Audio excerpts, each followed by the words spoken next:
Roll call? McCoy. Here. Brownell. Here. Conley. Here. Van Ort. Here. Here. Action on minutes, previous meeting. I'll move the minutes. Second. Roll call? McCoy. Yes. Brownell. Yes. Conley. Yes. Van Ort. Yes. Hopkins-Smith. Yes. Any special claims, Becky? None. Action on the bill list as submitted by the county auditor. Roll call? McCoy. Yes. Brownell. Yes. Conley. Yes. Van Ort. Yes. Hopkins-Smith. Yes. Number 5, we have a proclamation that Vice Chair Van Ort is going to read this morning on Black History Month. Thank you, Mr. Chairman. Board of Supervisors proclamation, whereas Black History Month, also known as African American History Month, is a celebration of the contributions and achievements of African Americans and a time for recognizing their central role in U.S. history. And whereas the celebration of Black History Month traces back to 1915, when Dr. Carter G. Woodson and Minister Jesse E. Moreland founded the Association for the Study of African American Life and History, known as ASALH, an organization dedicated to researching and proclaiming achievements by Black Americans and other people of African descent. And whereas in 1926, Dr. Woodson and ASALH sponsored the first Black History Week, choosing the second week of February to coincide with the birthdays of Abraham Lincoln and Frederick Douglass.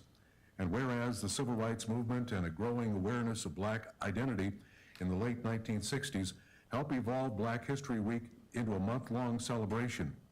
And whereas in 1976, President Gerald Ford issued the first African American History Month proclamation, calling upon the public to celebrate this observance each February, and since that time, U.S. presidents have issued proclamations to pay tribute to African Americans and endorse a specific theme. And whereas this year's theme, Black Resistance, focuses on how African Americans worked collectively to serve and strengthen their communities. And whereas Polk County honors the contributions, sacrifices, and accomplishments of African Americans in the community and throughout the history of the nation.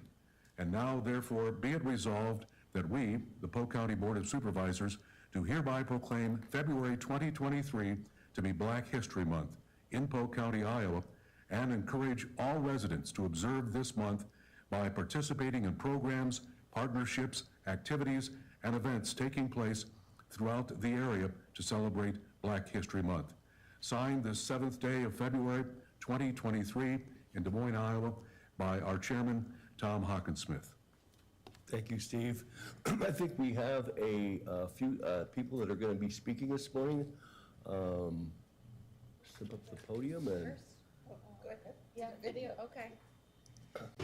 Good morning. I'm Renisha Cassell, the Executive Director of the African American Museum of Iowa.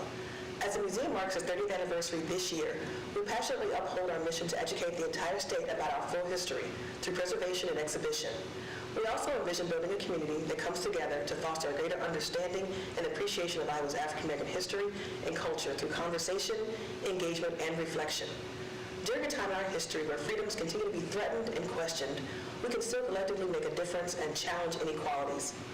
Co-founder of this annual commemoration, Carter G. Woodson, said, "Real education means to inspire people to live more abundantly, to learn to begin with life as they find it and make it better."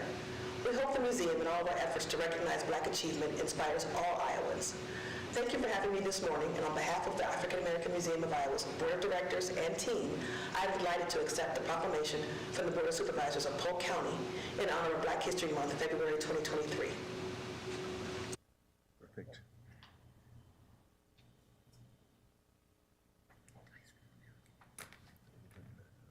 It's up now, you got it.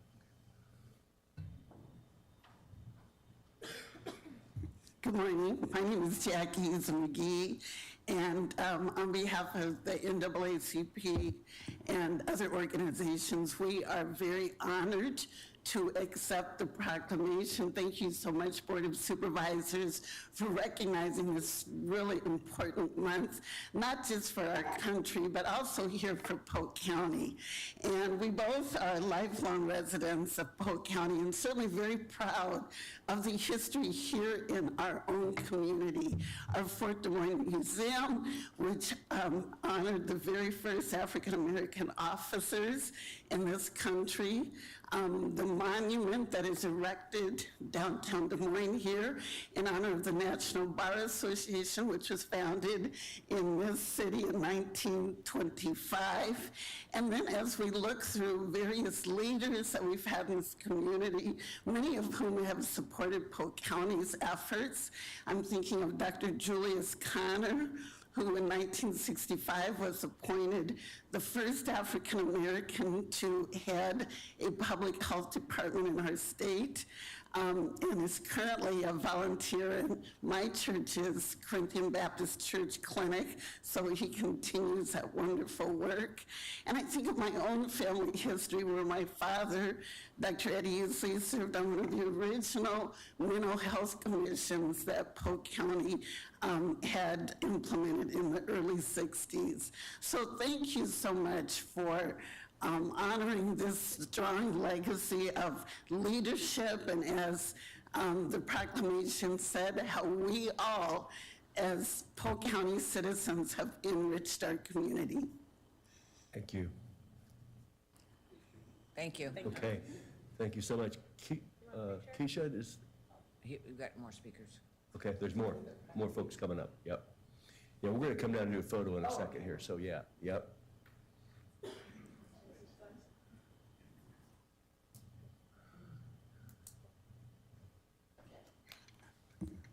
Good morning, Polk County Supervisors. My name is Ken Morris Jr.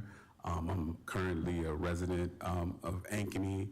I'm here on behalf of the, not only myself, but the Ankeny Community School District and the Ankeny Community Network. I'm very honored to be here to receive this proclamation, especially given, our current state of affairs, where there's been challenges to, truth and history. And I'm just delighted by your leadership to recognize, all of the contributions of all those that have come before me, upon whose shoulders that I stand. I also come to you as a child who some adults didn't see my value or my worth, or didn't see a vision.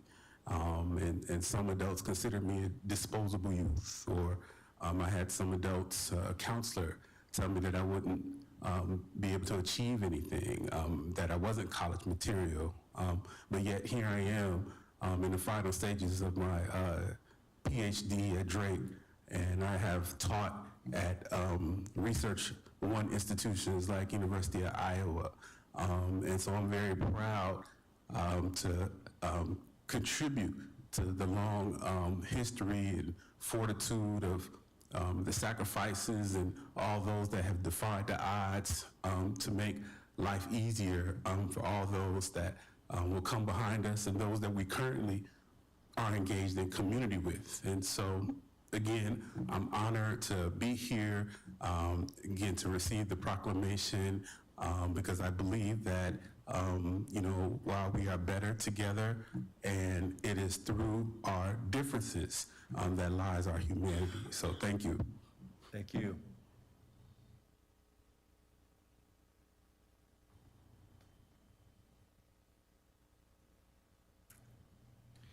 Good morning. My name is Dr. Marvin Diggs. I'm the Chief Diversity, Equity, and Inclusion Officer for the Greater Des Moines Partnership, but also part of the Directors Council. And I have to admit, I am a transplant to the area. I came here originally first to attend Iowa State University and just made this my home since then. But I want to thank you all for this step of recognizing Black History Month here for Polk County and this proclamation. As my predecessor there, Ken, mentioned, to have the courage to do this and what some may say, speaking about history and creating some sort of a division, it's an honor to see you all taking this step to honor not only the history for here in Polk County, but even as we just had on February 1st, honoring George Washington Carver, and actually having African American have a day here in Iowa and continuing that tradition of the efforts that African Americans have had in Polk County since the beginning of Iowa, okay?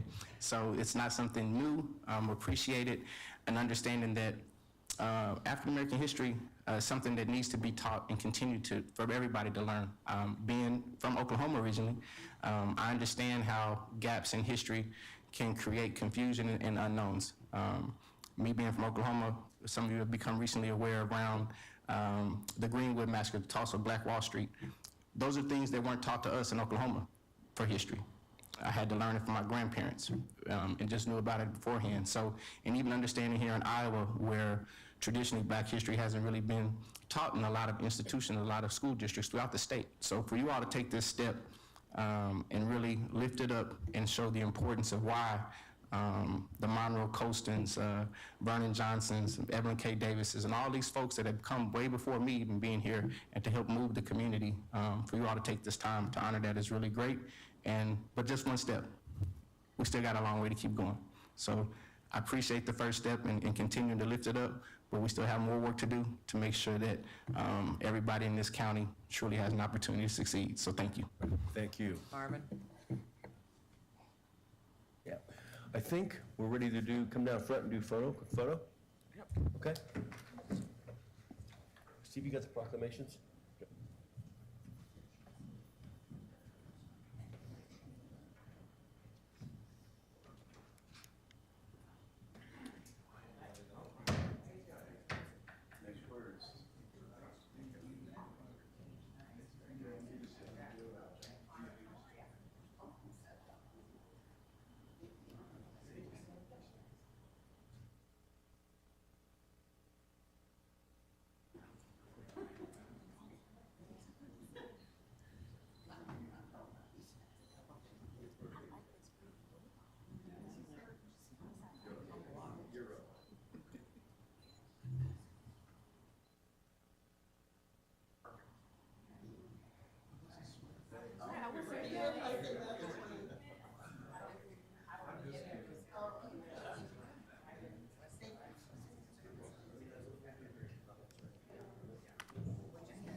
Okay. That's good. Pardon me? What's up, Ralph? This lady's raising her Hi. hand. Do you want to make a comment? Yes. Is it time? Yeah, she's with me. Oh, your meals on wheels, okay. Yeah, okay. We'll jump over to public comments now and have you go ahead and do that now. Oh, I'm sorry. No, you're fine, you're fine. We'll jump back to the ordinance here in just a second. It's gonna take some time, so we'll just jump right back. You go ahead. I knew you were coming down, so. Good, Yeah. good. Well, good morning. Thank you so much for welcoming us. My name is Sophia Ahmad. I serve as Vice President of Philanthropy with Wesley Life. Good morning, everybody. We are here together. I'm here with Brad Anderson. He is the lead of AARP in Iowa and also one of our tri-chairs for the Wesley Life Meals on Wheels campaign. And we are here to thank you, Polk County, and our Board of Supervisors for your remarkable generosity to our Meals on Wheels campaign. I would be remiss in not recognizing Angela Connolly, Supervisor Connolly, who is also one of our tri-chairs, and through her leadership and Brad's leadership and through your generosity, we've been able to raise to date over $9.5 million to triple our meal capacity to serve some of our most vulnerable older adults and veterans in Polk County and beyond. We couldn't have done it without you, and in particular, not only the size and scope of your gift, but how early the gift came in, helped us receive many other gifts and many other grants that looked for Polk County to be involved that early. So we thank you very, very much, and I'm gonna turn it over to Brad for just a moment. Thank you, Sophia. Yeah, and thank you to Polk County. I mean, we could not have done it without you, as Sophia said, and This is a big deal, you know, to have this new Meals on Wheels hub. And I know Supervisor Conley is excited that Meals on Wheels will now have a dishwasher, which Garbage disposal, and too. a garbage disposal, which we have not had today. But more importantly, as Sophia mentioned, we'll be able to triple capacity for the meals served, and so we'll go from 1,000 to 3,000 Polk County residents, and we'll feed a lot of hungry people. So thank you to Polk County for all you do to alleviate hunger in this area, and we're very grateful for the funds. Thank you. And you may be wondering what we're holding here. I'm wondering if we could invite some of you down, and Supervisor Connolly, if you would come down as well.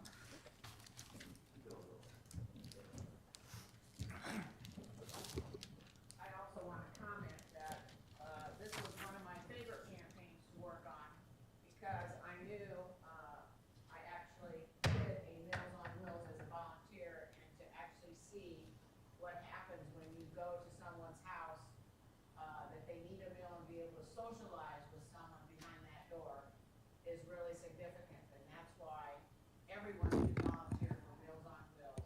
And it's really humbling to do that, and if you can't volunteer, give to Meals on Wheels. Thank you. I'm going to give this to you to open. Yes. Want to see what's inside, and I'll explain a little bit.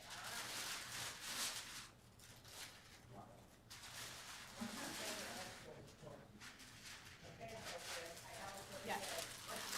So this is a limited edition print by local BIPOC artist named Jimmy Navarro. He lives in Des Moines. He's also an urban farmer. And it's called Bountiful Harvest, and it's reflective not only of the vertical garden that we'll have in the lower level of the new Meals on Wheels campus in the Drake neighborhood, and of the produce that's coming out from it, but also of the fruitful generosity from our supporters and donors, especially Polk County. So it's signed by him, and it's a limited edition print. We're pleased to present this to you today.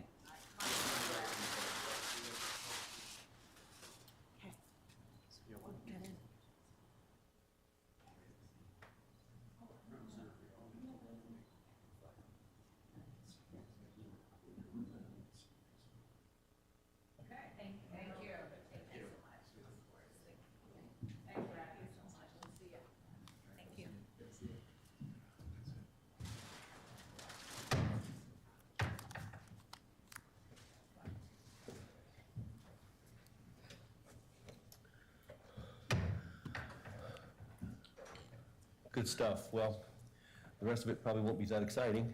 We're going to go ahead and move ahead anyway. But I'm going to have to move, we'll come back to public comments again, but I'm going to move back to item number 6, third reading of an ordinance. Read that, Becky. Number 6, ordinance approving zoning map amendment from agricultural district to mixed use district for 5251 Northeast 94th Avenue in Bondurant. We need a motion. I'll move it. Second. Roll call. McCoy, Yes. Brownell, Yes. Conley, No. Van Ort, Yes. Hawkinsmith. No. Okay. We'll move on to public comments. Anybody else here to speak this morning? Okay, seeing none, we'll move on to resolutions, Becky. Number 8, resolution approving professional services agreement with Snyder and Associates for design and development of construction plans for Scott Avenue Sidewalk Improvements Project. Number 9, resolution approving minor final subdivision plat of Kimberly Heritage Subdivision. Move those resolutions. Second? Roll call? McCoy, Yes. Brownell, Yes. Conley, Yes. Van Ort, Yes. Hawkinsmith. Yes. Number 10, resolution approving professional services agreement with Employee and Family Resources for opioid addiction and overdose program services. Number 11, resolution approving release of mortgage for 3930 7th Street. Number 12, resolution approving agreement with Feck Steve Limited for lead hazard repairs at 2814 Sheridan Avenue. Move collectively. Second. Discussion? Roll call? McCoy, Yes. Brownell, Yes. Conley, Yes. Van Ort, Yes. Hawkinsmith. Yes. Number 13, resolution reclassifying position in Community, Family, and Youth Services. Number 14, resolution creating position in Community, Family, and Youth Services Department. Number 15, resolution creating position within the Health Department. I'll move those resolutions, Mr. Chairman. Second. Roll call? McCoy? Yes. Brownell? Yes. Conley? Yes. Van Ort? Yes. Yes. Number 16, resolution authorizing the Auditor's Office to publish a notice of public hearing for February 28th on proposed maximum property tax levy. Move. Second. Discussion? Roll call? McCoy? Yes. Brownell? Yes. Conley? Yes. Van Ort? Yes. Hawkinsmith. Yes. Number 17, resolution approving the fiscal year 23-24 Polk County Compensation Board recommendations for elected officials. Move. Second. Jeff, could you just come out and just summarize, I think you were at the comp board meeting, just what type of criteria they used for this recommendation? Jeff Edgar, Human Resources. Human Resources prepares a packet of information that has quite a bit of salary data, increased data, those sorts of things. One thing that was specifically discussed this year was trends and what we were seeing other counties come in at or other county compensation boards. Specifically, some of the things that were discussed, there were approximately 6 county compensation boards that we had provided some additional data on, where we saw the comparables coming in at quite high amounts. For example, Black Hawk County came in at 10% recommendation for the auditor, county attorney, recorder, sheriff, treasurer, 3% for their board of supervisors. Dubuque County, 7% for all electeds except for the sheriff was at 8%.